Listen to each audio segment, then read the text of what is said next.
Olá, olá, boa noite. Boa noite, tudo bem? Hoje a gente vai falar sobre o mês de conscientização da esclerose múltipla, né? A gente vai falar sobre o agosto laranja. E eu queria saber quais são as perguntas que vocês têm sobre isso, né? Queria dar boa noite aqui para todo mundo que está entrando na live.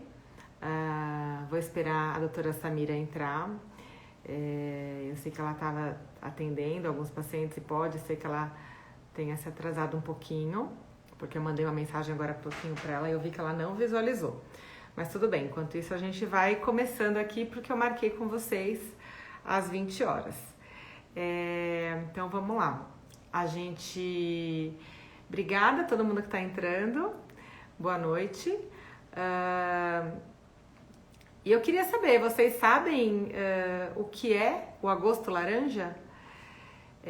O agosto laranja, muita gente confunde, né? Muita gente acha que o agosto laranja é sobre o mês de conscientização para prevenção da esclerose múltipla, né? E na verdade, pessoal, não é bem isso não, tá? A Samira, quando chegar, quando entrar, ela vai falar pra gente sobre isso, mas eu queria já adiantar um pouquinho, enquanto a nossa convidada não entra, que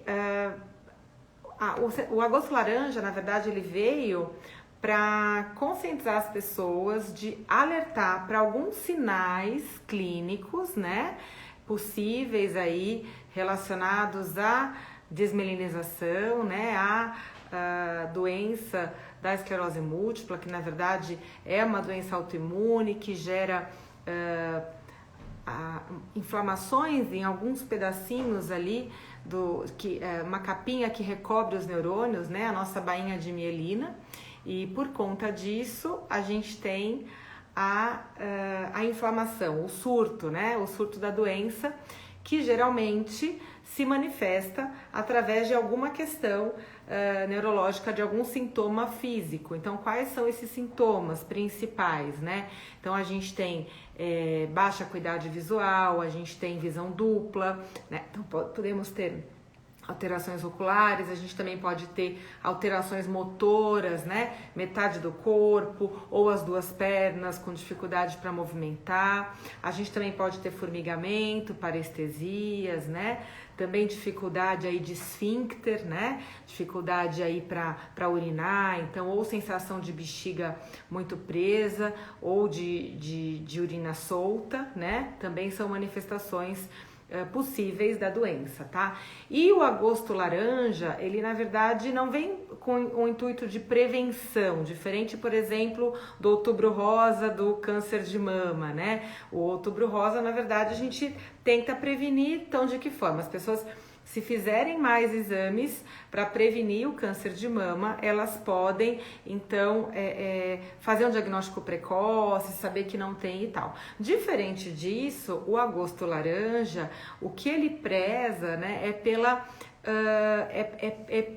pelo diagnóstico precoce, tá? Porque quanto antes a gente puder diagnosticar, né, precocemente lá a doença. Então, quanto antes eu fizer o diagnóstico, antes eu vou iniciar o tratamento. E com certeza a evolução clínica vai ser melhor, a evolução clínica vai ser diferente, né? Antigamente teve uma época... Oi, Dedé, tudo bom, querida? Você tá aí assistindo, né? Linda, um beijo pra você.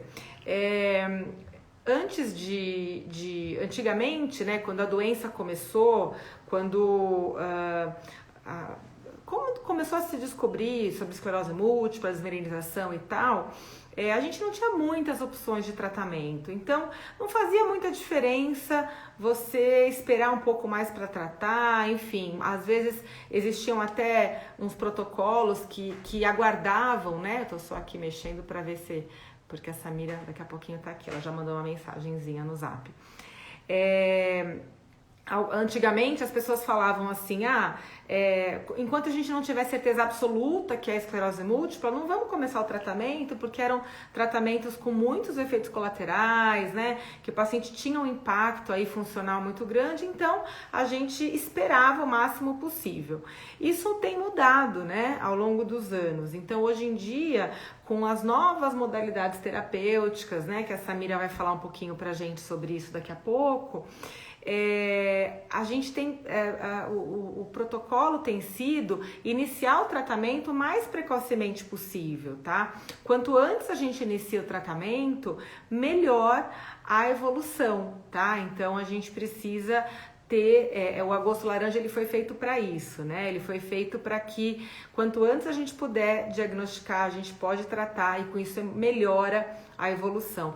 As pessoas às vezes pensam que paciente com esclerose múltipla tem uma vida de muita privação, tem uma vida aí cheia de sequelas, né? Porque tem ali aquela imagem de pessoas com esclerose múltipla de anos e anos atrás, que infelizmente estavam muitos aí restritos à cadeira de roda e tal, né? Com muitas sequelas, com uma incapacidade funcional muito grande.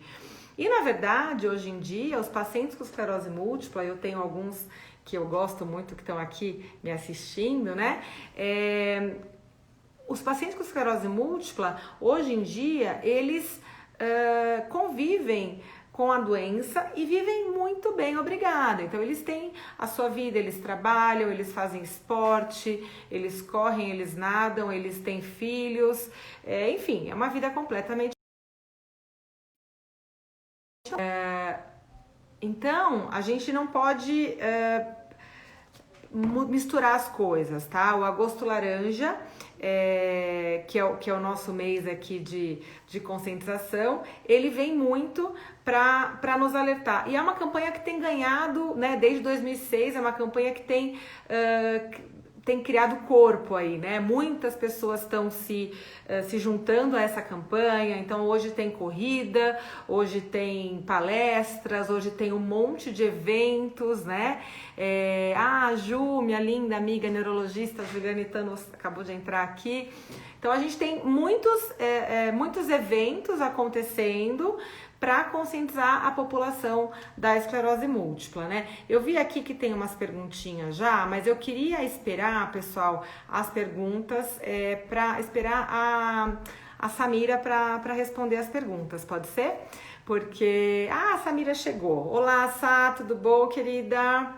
Então eu vou apresentar para vocês a Samira. Como eu disse, ela devia ter algum probleminha aí de algum atrasozinho de algum paciente, mas Samira, eu já estava aqui contando para eles um laranja, né? Então, para quem não conhece a Samira, enquanto ela entra, eu vou apresentá-la. A Samira, além de uma amiga querida, a Samira é uma das principais especialistas em esclerose múltipla do país, tá? Sá, sua câmera tá virada, meu amor. Isso! Tudo bem? Tudo bem, querida? Como vai? Tudo Um prazer estar aqui bom. de novo conversando com você e Obrigada. com o pessoal que te segue, que eu já vi que é um pessoal muito querido, muito do bem. Algumas pessoas depois disso, eu gostei muito, foi um prazer. Só no Que lógico, até peço legal. desculpas pela demora. Eu estava procurando um link Fique em paz. que eu achei que tivesse, mas agora já entendi como entra, né? A pessoa Fica tranquila. tem que Tudo aprender que esse mundo você, digital. tudo que você é boa de neurologista, boa como esclerose múltipla, você não precisa ser boa em tudo, tá? A gente vai Não começando dá, né? nesse Não dá. mundo digital. Então, tava falando aqui para o Não, e é muita pessoal, gente, novidade. A gente que ainda tem. é muita novidade. Pois é. É, E a gente está tendo que se ajustar. Então, pessoal, a Samira Apóstolos é uma das principais especialistas em esclerose múltipla, em doenças desmineralizantes do país, né? A doutora Samira é responsável pela especialização nesse tipo de doença lá no Hospital das Clínicas da USP, é neurologista do Hospital Sírio-Libanês. Samira, querida, eu queria que você falasse então um pouco para a gente sobre o que é, né? Eu sei que muita gente que está aqui já sabe, a gente tem colegas que estão entrando aqui, neurologistas, médicos, então eu peço licença para vocês um minutinho, para a Samira falar para esse monte de gente legal que está entrando aqui, para falar de uma forma mais simples o que é a doença esclerose múltipla. Tá certo, beleza. Então, pessoal, bem-vindo a todos. De novo, obrigada, Ana, é um prazer estar aqui, né? Então, a gente vai falar um pouco assim, então, um pouco misturada, né, para o público em geral, né? E aí, os colegas médicos, a gente tem essa questão aí. Então, é uma doença inflamatória, né? Uma doença das mais comuns do sistema nervoso central. Ela comete hoje mais de 2 milhões de pessoas ao redor do mundo. Ela tem aquela prevalência aqui em São Paulo, aqui no Brasil em geral, que varia em torno de 15%, 15 a cada 100 mil, né? Então, dá mais ou menos 1 a cada 10 mil pessoas, e isso na média da população, né? Sabemos que tem um gradiente norte e sul do país, sendo menos prevalente no Nordeste e mais prevalente no Sul. No Sul chega, em estudos de Santa Maria, chega a 27 a cada 100 mil, uma prevalência bem mais. No Nordeste, muito interessante, tem o estudo da doutora Maria Lúcia Brito, de Recife, que é de 8 a cada 100 mil, que é mais alto do que o de Salvador, que é 5 a cada 100 mil, provavelmente é associado a alguns fatores ambientais, então, e alguns fatores genética, que tem a ver até com a formação da sociedade lá. Então, em Recife tem uma alta imigração holandesa,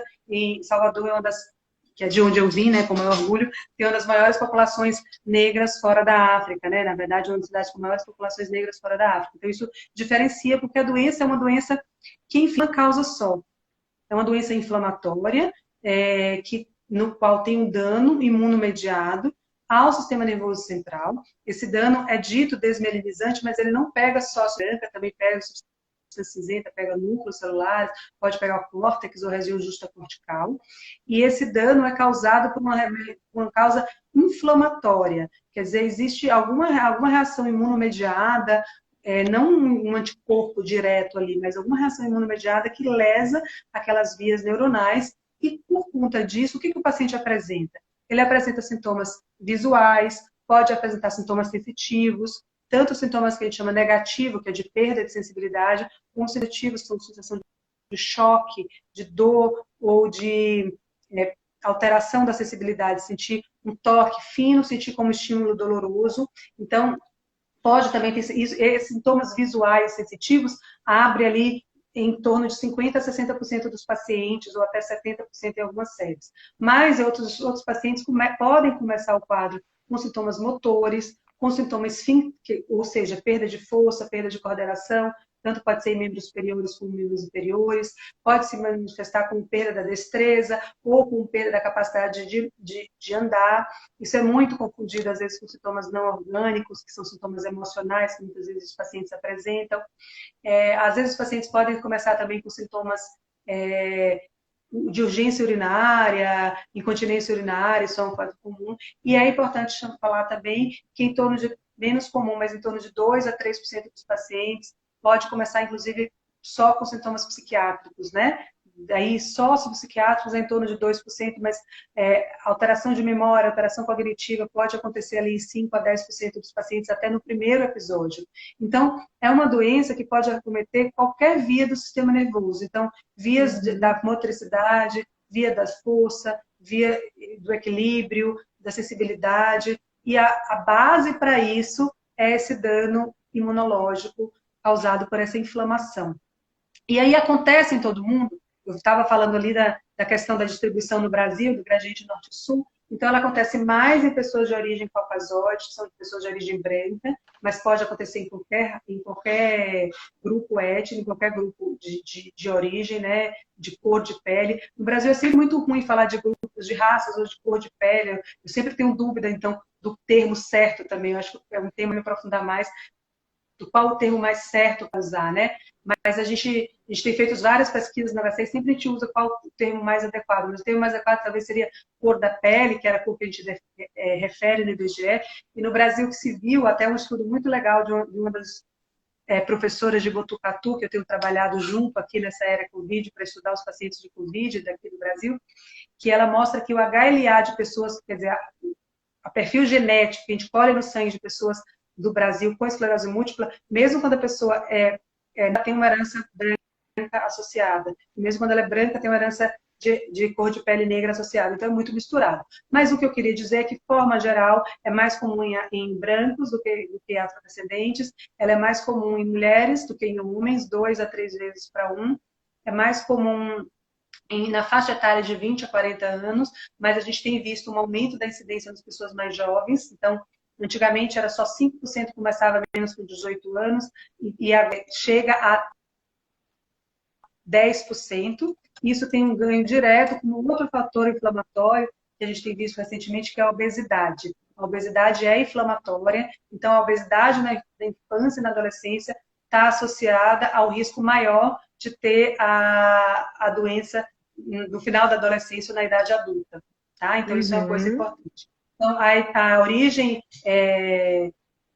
étnica, caucasóide ou não caucasóide, o gênero feminino, a idade em torno de 20 a 40 anos, que é onde começa a doença, e alguns outros fatores como obesidade, baixa exposição à vitamina D, baixa exposição solar, baixa exposição a áreas de rica em vitamina D, e alguns fatores virais muito importantes, como a infecção prévia pelo vírus de Epstein-Barr.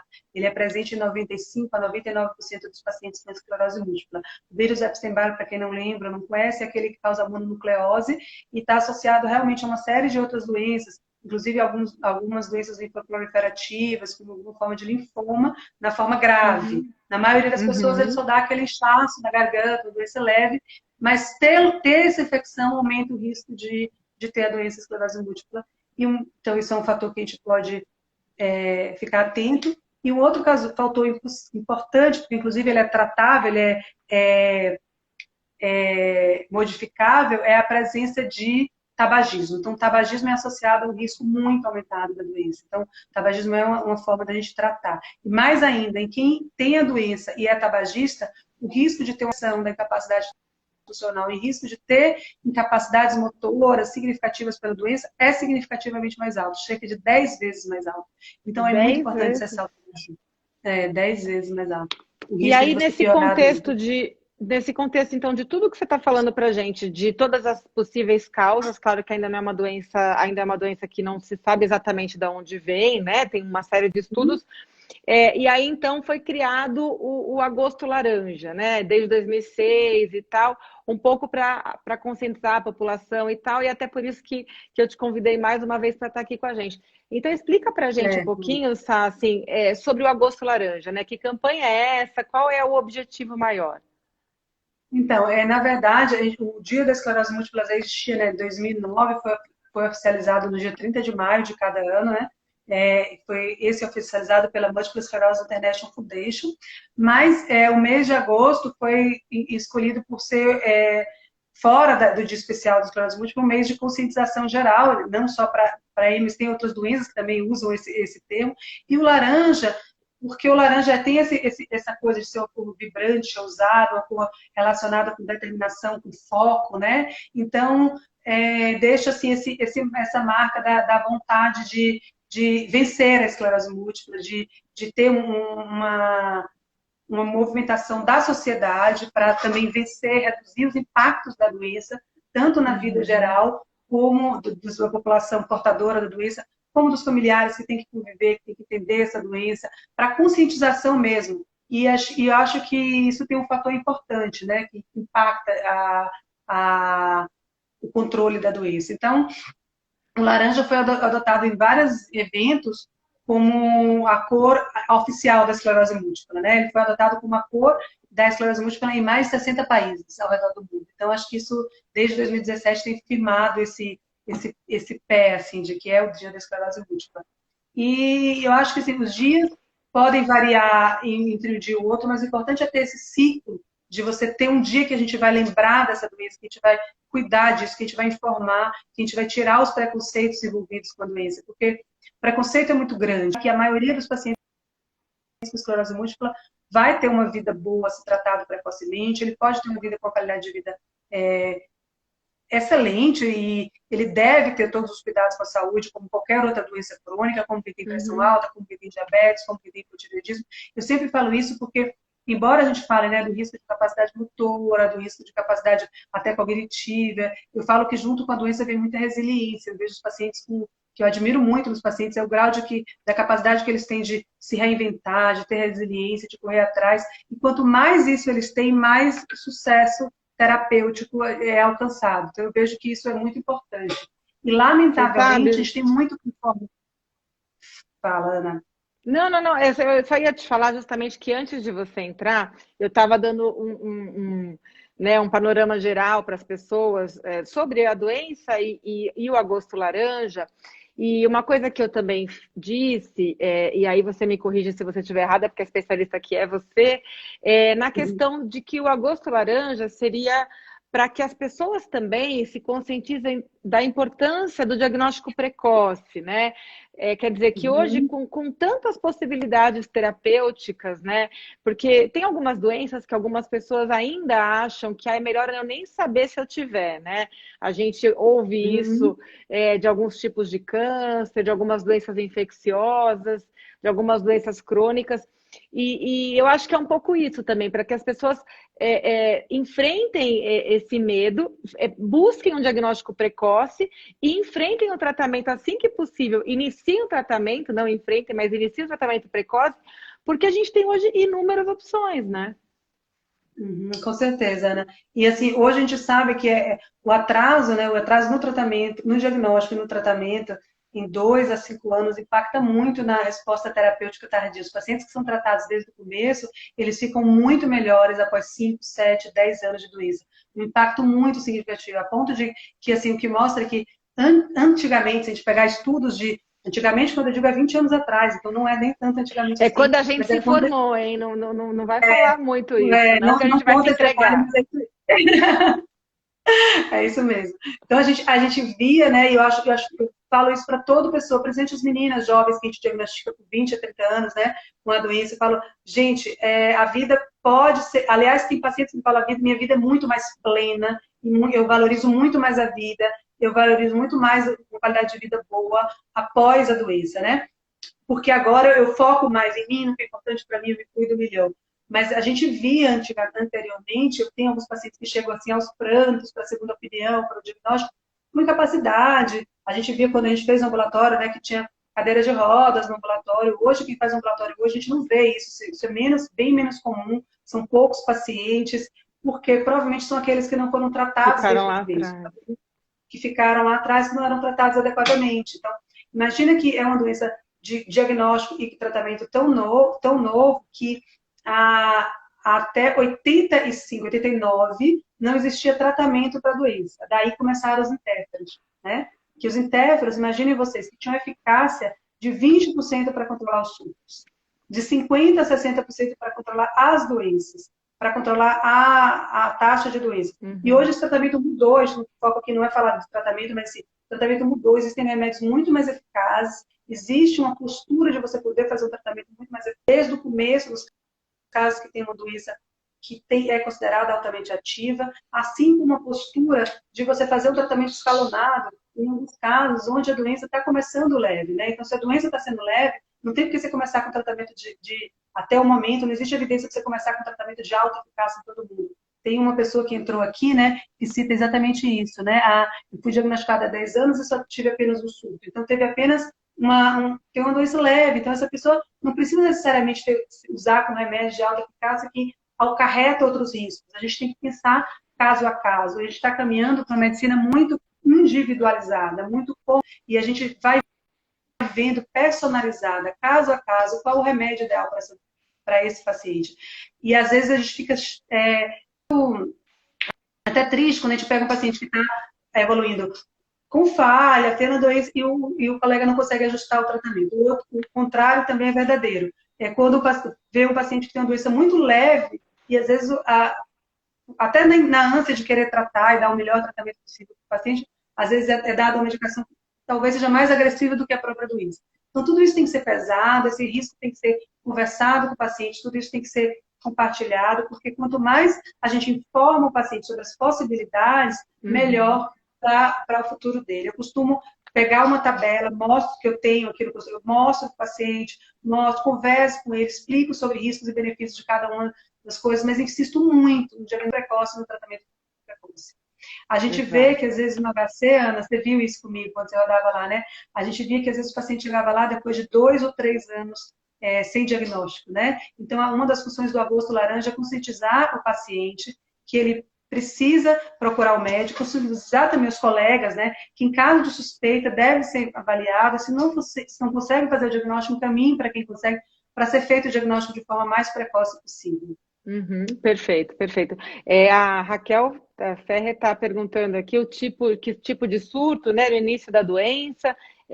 Na verdade, são aqueles sintomas que a Samira trouxe já, né? As alterações visuais, as alterações de sensibilidade, motora, as alterações, às vezes, de esfíncter, né? Controle de urina, enfim. Então, é um pouquinho daquilo que a gente já falou. Alterações de equilíbrio, né, Samira, que pode dar muito. Isso. E aí, já pegando esse gancho aí, né? Qual que é a importância, então, da gente tratar precocemente? Quer dizer, porque antigamente, quando a gente fez lá atrás, né, a nossa residência, o tratamento, às vezes a gente nem tratava assim logo no primeiro surto, a gente esperava um pouquinho, né, para ver se realmente fazia tinha a esclerose múltipla de certeza, né? E aí a coisa foi mudando, foi mudando, foi mudando, e hoje em dia a gente faz. Muitas vezes a gente inicia precocemente o tratamento, né? E qual que é a importância Uhum. disso, já que o agosto laranja também tem um pouco dessa intenção? É. Então, é engraçado que antes, pra você ter uma ideia, é, tem uma paciente aqui que agradece, Mara, querida, fica bem, que bom que você melhorou, fico muito feliz com isso. Ai, que bom. É, mas, Tão é, legal mas isso, né? é muito gostoso esse feedback. Então, assim, só para explicar, antigamente os critérios diagnósticos eram inclusive diferentes, né? Porque são critérios? Critérios são assim, é como se fosse um puzzle, né? Um quebra-cabeça que os médicos usam para fechar um diagnóstico de uma doença. Então, a gente usa, por exemplo, um quebra-cabeça que foi usado desde os primeiros caras que descreveu a doença, né? Que é o Close, que fez as primeiras interpretações da doença, que era você ter pelo menos 2 surtos clínicos. Então, você tinha que ter, para você fechar a doença, pelo menos 2 episódios de surtos definidos da doença. Então, por exemplo, o colega que perguntou aí, quais são os surtos? Então, a pessoa teve uma alteração visual e depois no outro tem uma alteração motora. E aí a gente só diagnosticava quando a pessoa tinha os dois. Se tivesse só um, você diagnosticava. O que mudou? A partir de 1980 e 90, você conseguia diagnosticar, você conseguia tratar e reduzir pelo menos 30% a 40% a taxa de surto. Quando você reduzia a taxa de surto, se mostrou que quando a pessoa tinha menos surto, ela tinha menos inflamação. Isso, Uhum. isso implicava que dali a 5 a 10 anos, ela tinha menos incapacidade, porque cada vez que ela tinha inflamação, ela ia perdendo uma das áreas cerebrais ali, e aí você vai assomando déficits, e daí, depois de 10 a 20 anos, você tem uma incapacidade funcional maior. Uhum. Então, os remédios foram melhorando, e se mostrou que depois, que não adianta, que você tratar depois que a pessoa tem 2 surtos, tem um impacto no tratamento. Mas aí se mostrou que se você tratar no primeiro episódio, o impacto é ainda melhor. O impacto é maior e a paciente muitas vezes não tem o segundo episódio. Não sei se foi Uhum. esse o caso da colega que falou aí, mas às vezes da pessoa que falou aí que tem 10 anos de doença, ela teve o primeiro surto. Se ela foi Sim, tratada adequadamente no primeiro, ela pode nunca vir a ter o segundo, nunca vir a ter o terceiro. Então, esse controle é muito importante, muito importante. Então, a gente exato. está reforçando a importância do diagnóstico precoce, porque o diagnóstico precoce evita o acúmulo de surtos, e evitando o acúmulo de surtos, evita o acúmulo de incapacidade a longo prazo.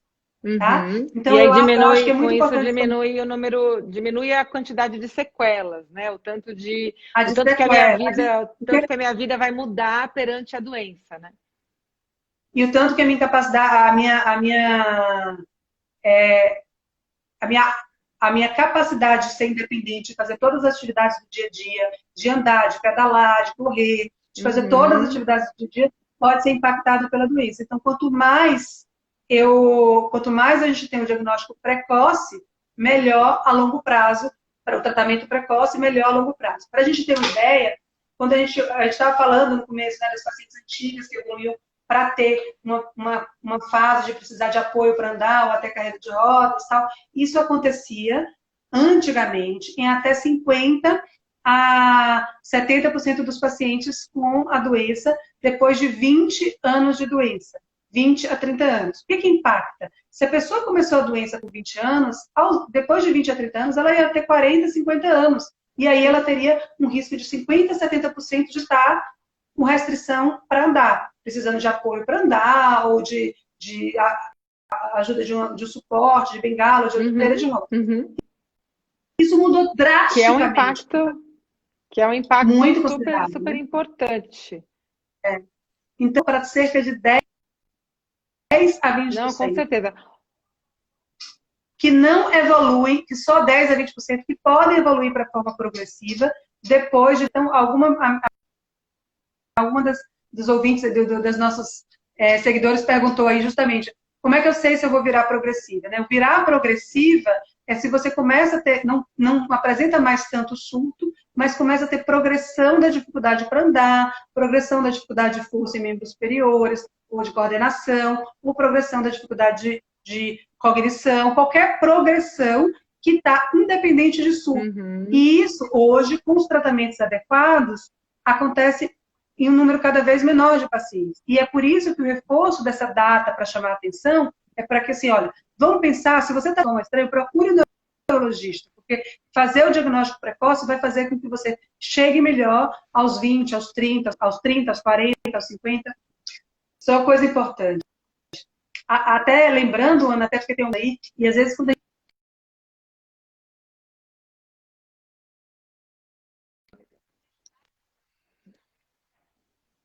por exemplo, ressonância, por exemplo, avaliação no exame clínico, que a gente vê que o exame clínico feito no primeiro ano foi diferente do segundo. Sá, está falhando um pouquinho. Você está me ouvindo bem? Estou ouvindo perfeitamente. Tá? Para mim está falhando um pouquinho só o seu, mas agora a gente vai torcer para isso tudo voltar, porque às vezes ele dá uma bagunçadinha. Então, para mim, está aqui girando. Vocês estão ouvindo bem, pessoal? Pode ser só a minha internet que está ruim. Mandem mensagens aí, como que tá? Tá, eu tirei. Alô? Agora melhorou? Ou tenta, de repente, tirar... Você tem? Está no celular? Estou no 4G. Aí. Tá, acho que agora melhor. Tô te ouvindo então, bem. Ana, Legal. Então, uma das coisas que eu uso, inclusive para os colegas médicos e alguns pacientes meus que estão aí, justamente para falar isso, é assim, olha, às vezes a gente tem que trocar de remédio porque tem alguns dos critérios que a gente chama critérios de falha, né? E às vezes o paciente fala, mas eu não queria, estou muito bem com esse paciente, com esse remédio, estou ótimo, não quero trocar. Eu sempre brinco que, assim, olha, a gente não tem que ter apego nenhum a remédio, é OLX, assim, não está funcionando, a gente vai trocar, a gente quer que você fique bem, não tem apego ao remédio. E a segunda coisa que eu falo é assim, a gente tem que ter um compromisso. Por exemplo, eu tenho uma paciente, sei lá, Ana, minha paciente de 30 anos, eu falo, olha, eu não tenho um compromisso com você só hoje aos 30, eu tenho um compromisso com você aos 40 e aos 50. Eu quero que eu te dê o melhor tratamento possível para que aos 40, com a Ana de 40 e a Ana de 50, ela continue bem. Então, esse conceito do tratamento precoce e da assertividade terapêutica, de ser ajustado no terapêutico, é muito importante para a gente ter no paciente. Porque tratando precocemente e correndo atrás do paciente não ter uma piora, que a gente não pegue no exame clínico, que não pegue nos exames que a gente faz no consultório ou nos exames de imagem, a gente corre atrás disso para evitar que o paciente fique pior a longo prazo, né? Então, a gente tem que correr atrás disso para que o paciente fique bem a longo prazo. Isso é muito importante. Legal. E você acha que, na tua experiência, né, é possível, então, que o paciente tenha a doença, que seja portador de esclerose múltipla há anos e que ele tenha uma vida completamente normal? Porque isso é o que eu mais ouço. Assim, quando eu faço um diagnóstico de esclerose múltipla e eu, né, vou começar ali a propor alguma forma de tratamento, uma das principais, acho que talvez seja a principal pergunta é essa, assim, Ana, eu vou ter uma vida normal, né? Acho que é o principal medo das pessoas, né? As mulheres querem saber se vão poder engravidar, se vão poder amamentar, as pessoas querem saber se vão poder continuar trabalhando, né? Então, fala um pouco disso. Eu sempre chamo a atenção disso porque dá muito comum que o paciente entre, né, quando chega aqui com muito medo da doença, ou de ter alguma incapacidade pela doença, e eu acho que a gente sempre tem que chamar a atenção que em qualquer doença crônica, né, se vamos dizer que eu estou hoje com hipertensão, ou com diabetes, ou com, sei lá, ou até, por exemplo, com transtorno de ansiedade generalizada, que é uma doença que é prevalente em 20% da população ou 30%, Uhum. né? Então, assim, a gente sabe que se eu não encarar a minha situação de saúde como uma das partes da vida, que eu vou ter que investir um cuidado nela, eu vou ter mais prejuízo. Se eu encarar que é uma parte da minha vida, mas que eu vou ter que investir um cuidado dela, que eu cuidando bem eu vou ficar bem a longo prazo, eu vou ficar bem a longo prazo de verdade. Então eu falo que muitos pacientes têm os genes da resiliência, porque muitas vezes eles entendem isso, eles falam, nossa, peraí, o que eu tenho que fazer agora para melhorar a minha vida? Então tem vários fatores que você pode fazer. Por exemplo, é super falado sobre remédio, medicamento. A Sueli está perguntando se o tratamento é muito caro. Alguém perguntou que ela quer trocar e o médico não quer. Isso a gente não vai conseguir responder aqui se é possível trocar ou não, porque isso realmente tem que ser caso a caso. Sim. Mas, assim, o que eu posso dizer é que não é só tratamento medicamentoso. Eu sempre falo que o tratamento medicamentoso é um dos pilares que mantém a pessoa bem depois de feito o diagnóstico da doença. O outro pilar é ter um pouco desse conhecimento para a resiliência, para reentender, para se reinventar, reentender o que eu posso fazer para melhorar a minha vida. Então, é muito comum que, às vezes, a pessoa desencadeie o primeiro surto após um episódio de estresse que ela não está processando muito bem. Aquela coisa Uhum. do que a gente chama do enfrentamento. Ela não está conseguindo fazer um enfrentamento positivo diante da vida. Às vezes, ela está fazendo um enfrentamento que ela está meio que combinando alguma coisa, que não está aquele enfrentamento de resolução do problema. E aí essa pessoa precisa se conscientizar de falar assim, não, o que eu posso fazer para melhorar a minha vida, para eu entender os problemas que eu tenho que enfrentar e olhar de um lado mais positivo para ir para frente. O segundo fator é mudanças de hábitos de vida. Então, o tabagismo é uma coisa que aumenta 10 vezes o risco de você ter uma forma progressiva, né? E de você ter incapacidade que não que não melhore, que não tenha melhora. Acabei de entender hoje uma coisa importantíssima. Uma menina de 50 anos e estava ótima, e aí durante a pandemia ela voltou a fumar. Voltou a apresentar um sintoma que ela não tinha há mais de 2 anos, 3 anos. Então, um sintoma pode piorar justamente porque aumentou um fator como o tabagismo. Né? Então, o tabagismo é um fator que piora sintomas prévios. Né? Uhum. Agora, outra coisa, que é a atividade física. A atividade física tem um impacto fundamental. Então, imagine que os primeiros tratamentos tinham eficácia de 20% a 30%. Tem alguns estudos que mostram que a atividade física aeróbica, 150 minutos por semana, já reduz em 20% a taxa de surto. Gente, imagina isso, não é pílula nenhuma, não é remédio nenhuma, não é injeção nenhuma, não tem que ir em centro de difusão, não tem que fazer nada. É só a gente largar a nossa preguiça diária de cada dia, Sim, descer, no caso quem mora para sair de casa e tá de fazer 20 minutos de casa. caminhada.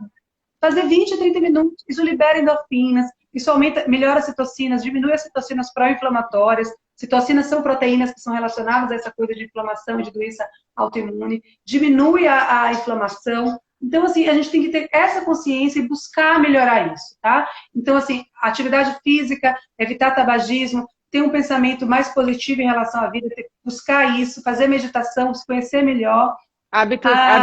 Cuidar de hábitos de sono, né, Sá? Porque muita Hábitos de gente também sono. na loucura do trabalho e tal, acaba que não dorme, não se cuida, não cuida dos teus horários de sono, né?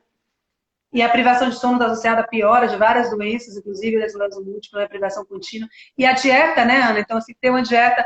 Eu não sou daquelas fãs de dietas loucas, assim, aquelas dietas crazy, que você muda totalmente a vida da pessoa, porque às vezes a pessoa perde a qualidade de vida por conta de uma dieta que era para ajudar a qualidade de vida, né? Mas, Exato. então, assim, não fazer essa coisa de mudanças loucas, mas uma dieta menos inflamatória. Eu tenho Uhum. um, uma frase que eu aprendi com alguns nutricionistas quando eu discuto isso, que é justamente isso, né? A gente tem que descascar mais que abrir, né? Tudo que a gente descasca mais que abre é mais saudável, né? Então, a Exato. gente evitar essas situações de alimentações muito pró-inflamatórias, né? Legal. Alimentações pró-inflamatórias, como açúcares processados, eles estão associados à piora de várias doenças e das doenças autoimunes muito, de uma forma muito importante. Então, Que não é uma bacana. dieta restritiva, mas uma dieta mais consciente, uma dieta mais próxima de uma dieta viva, né? Uma dieta mais próxima do que é chamada paleolítica ou mediterrânea. Isso realmente tem um impacto muito bom em relação à doença. Que legal, porque assim, a gente fala tanto de tratamento medicamentoso, né, e novidades, e tá o tempo todo saindo em algum lugar da mídia, porque a gente sabe que o laboratório voltado para a esclerose múltipla, a indústria farmacêutica, ela está sempre propondo algo novo, né, é um mercado que está sempre em atividade, que bom, porque os pacientes e quem vier a ser diagnosticado tem cada vez mais opções, mais esperança. Respondendo à pergunta da Sueli, a grande maioria das medicações para esclerose múltipla são, sim, extremamente caras, mas estão disponíveis no SUS. Então, existe um setor do SUS, né, que é a parte de medicamentos de alto custo, e aí o médico faz todo ali um preenchimento de relatório e as pessoas podem pegar essas medicações que são custeadas pelo governo aqui no nosso país. Os outros países que não têm o SUS, a coisa é um pouquinho mais diferente, um pouquinho mais... Não é tão simples, né, Samira? A gente sabe que em alguns outros países é um pouquinho diferente. Mas eu queria que a gente respondesse, quer dizer, olha só a importância do que você está trazendo, né? É que o remédio, aquilo que a gente mais fica ali, esse remédio é bom, esse é melhor que o outro e tal. E você está trazendo uma visão que eu acho muito válida, muito bacana, que é a questão da importância do cuidado múltiplo, né? Do cuidado de multipilares aí, para que a gente possa ter uma qualidade de vida melhor na esclerose múltipla. E se a gente fizer tudo isso que você está dizendo para a gente vai ter melhora no humor, melhora na saúde física, doença cardiovascular e todo o resto, né? Então, eu acho super bacana. E eu já queria emendar uma pergunta aqui que eu gostei bastante, da Tatinha, que está assim, ela está em dúvida se a doença altera o humor, que ela sentiu que ficou bem irritada e se irrita muito facilmente, está com menos tolerância, mais intolerância, né? Fala um pouquinho pra gente disso. Então, é interessante, tá, Tati? A prevalência de alteração de humor é bem alta em pacientes com esclerose múltipla, né? Então, eu vou falar um pouquinho até sobre essa questão neuropsiquiátrica. Recentemente, a gente fez um capítulo agora do Estudo de Psiquiatria sobre esse assunto, então está bem fresquinho. Então, realmente, a doença neuropsiquiátrica, alguma alteração dessa área, né, pode acontecer em até 60% dos casos, ou até 90% dos casos, em algum momento da vida da doença. Então, da vida da pessoa com a doença, né? Então, ela vai ter um risco alto. E isso pode abrir o diagnóstico em até, como eu falei, 2% dos casos. Mas durante a evolução, 60% a 90% das pessoas vão ter, tá?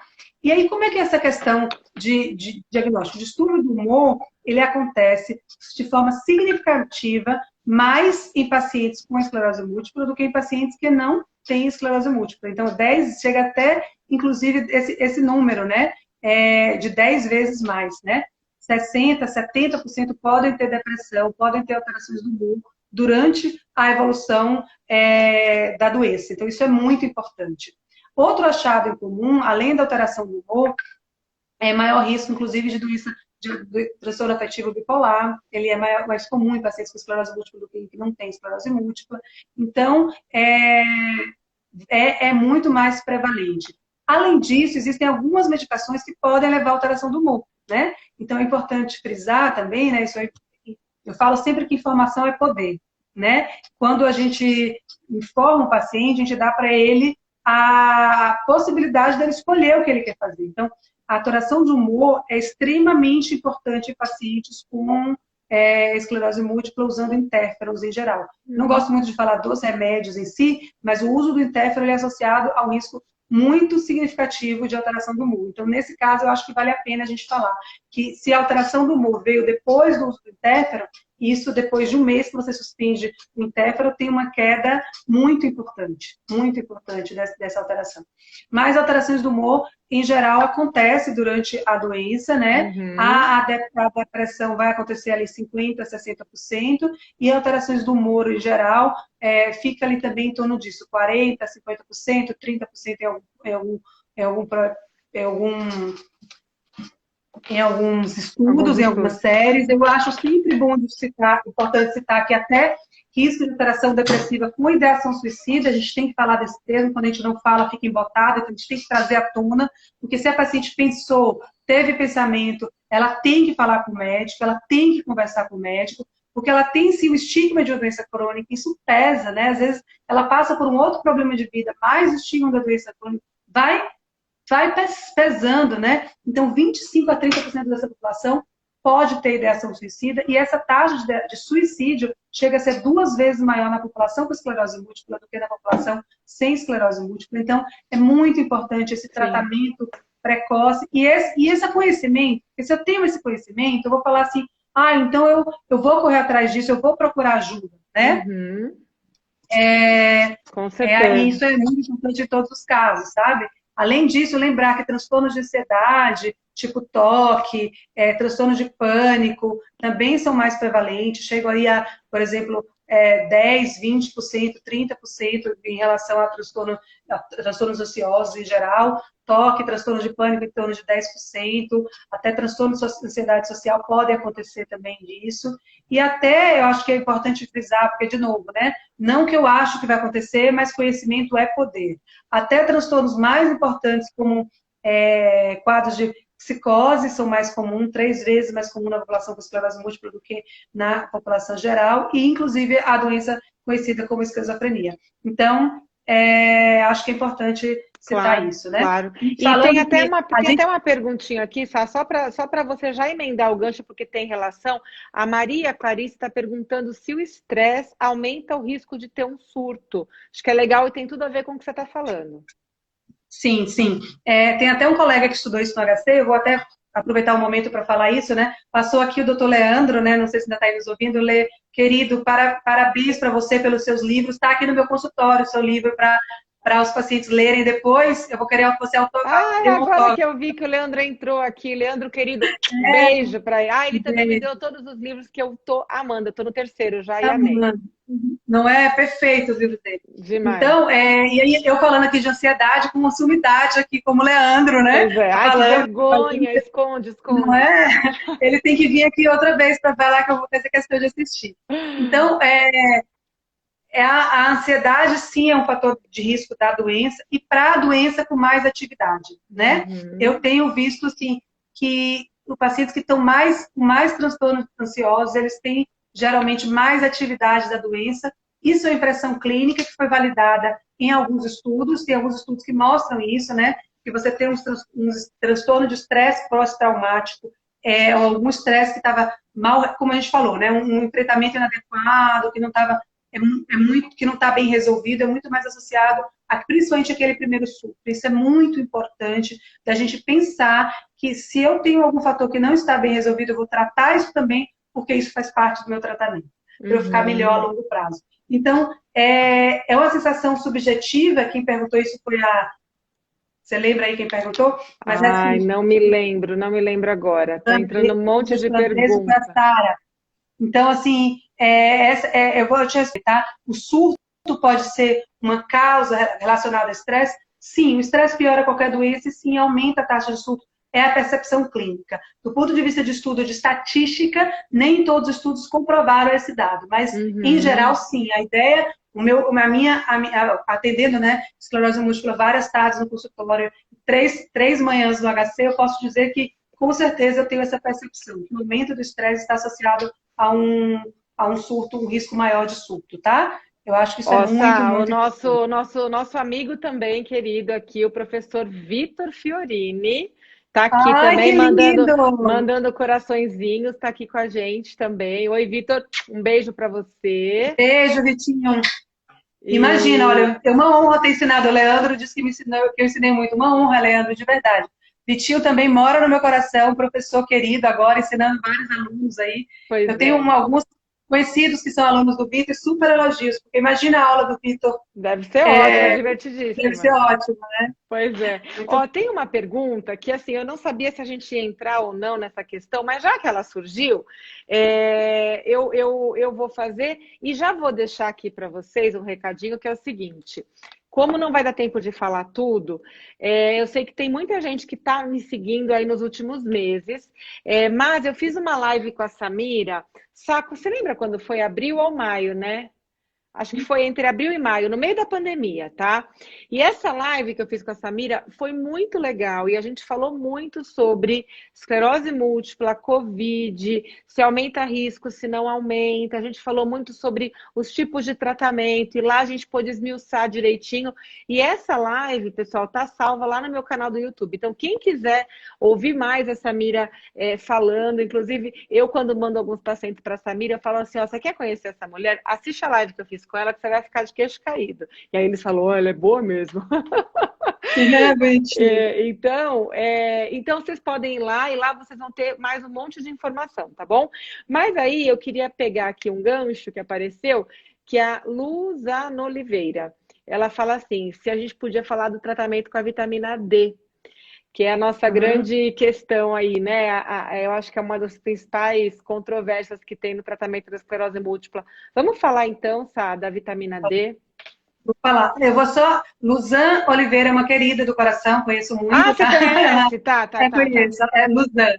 E assim, eu só vou responder antes a pergunta da Natália Teixeira, porque eu acho que é muito importante, viu, Lu? Só me dá um minutinho que eu te respondo. A Natália pergunta se toda pessoa com esclerose múltipla vai terminar em cadeira de rodas. Então eu digo, não, enorme. Isso é um estigma, isso não acontece na maioria das vezes.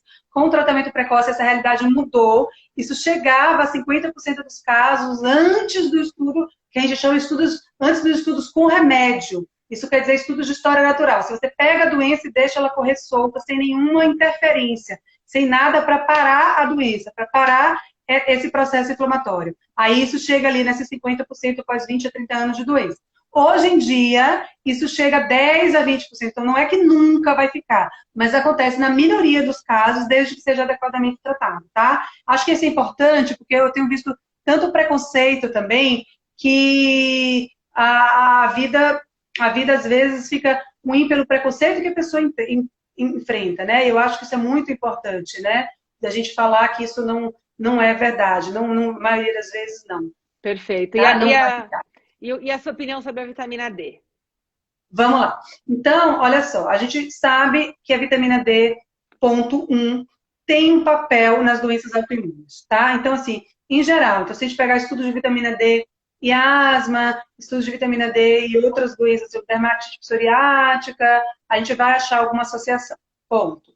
Na esclerose múltipla especificamente, um dos fatores ambientais, quando eu falo lá, né, que ela é menos comum no Nordeste, que a prevalência está ali entre 5% a 8%, sendo menor na Bahia e maior no Recife, por exemplo, em Pernambuco, né, por exemplo, e chega a 27% no Sul. Essa diferença, além dos fatores da prevalência de cada tipo étnico em cada população, né, tem também relacionado a fatores de exposição solar. A exposição solar, ela é associada a uma maior níveis maiores da vitamina D, né? A melhor vitamina D é, inclusive, essa produzida com exposição solar, né? Que seria uma coisa de melhor sucesso terapêutico. Então, eu gosto de sucesso, de saúde em geral, né? Então, eu até falo para o paciente, você quer melhorar da doença? Primeira coisa, vá caminhar no sol.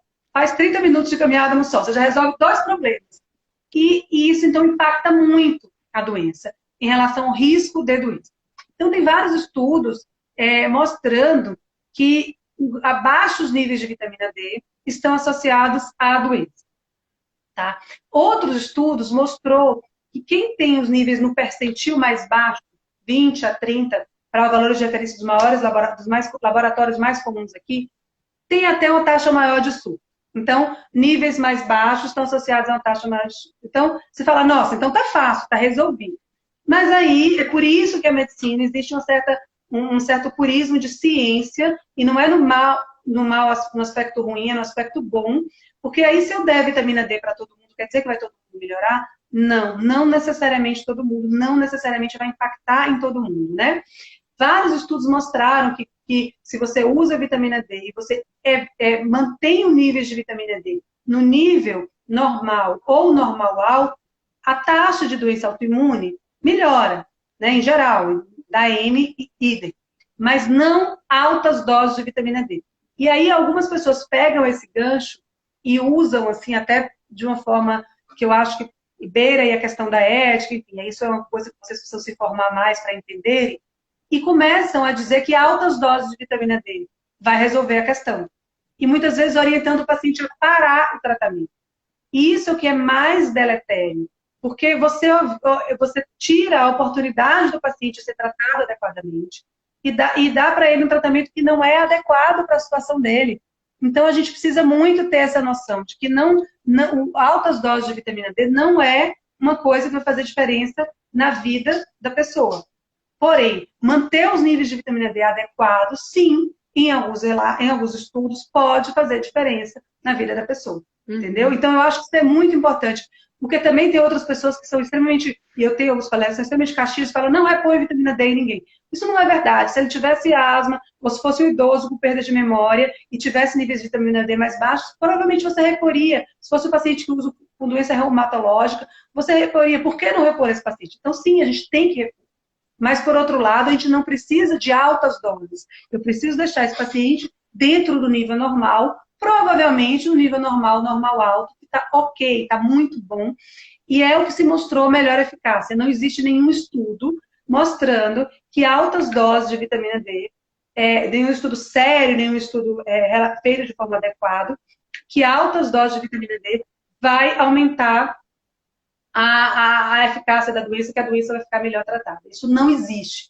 Eu acho que é importante a gente vir para fora e falar isso, né, Ana? É importante você ter chegado nesse tema da outra vez, até, talvez faltou um pouquinho isso, porque quando as pessoas que têm mais, até eu gostei que um colega falou, propriedade e conhecimento do assunto não vêm e falam, pessoas inadequadas, que não têm tanto conhecimento, assim, ocupam esse espaço, né? Ocupam esse espaço, né? Eu confesso a vocês que eu tinha muito mais preconceito antes com a mídia social, e a Ana que desfez esse preconceito em grande parte, porque ela mostrou justamente isso, assim, que você pode fazer uma mídia social de boa qualidade, em que você tem um papel informativo para a sociedade, de forma que você devolve para a sociedade o que você aprendeu na prática médica. Até, né, muitos de nós tivemos formação em universidades públicas ou em faculdades de residência pública, então a gente devolve isso para a sociedade de alguma forma, falando, olha, informar é o meu papel na sociedade, né? Então, eu acho muito bonito esse trabalho que você faz, porque isso mostra que a gente pode fazer uma mídia social de qualidade. Então,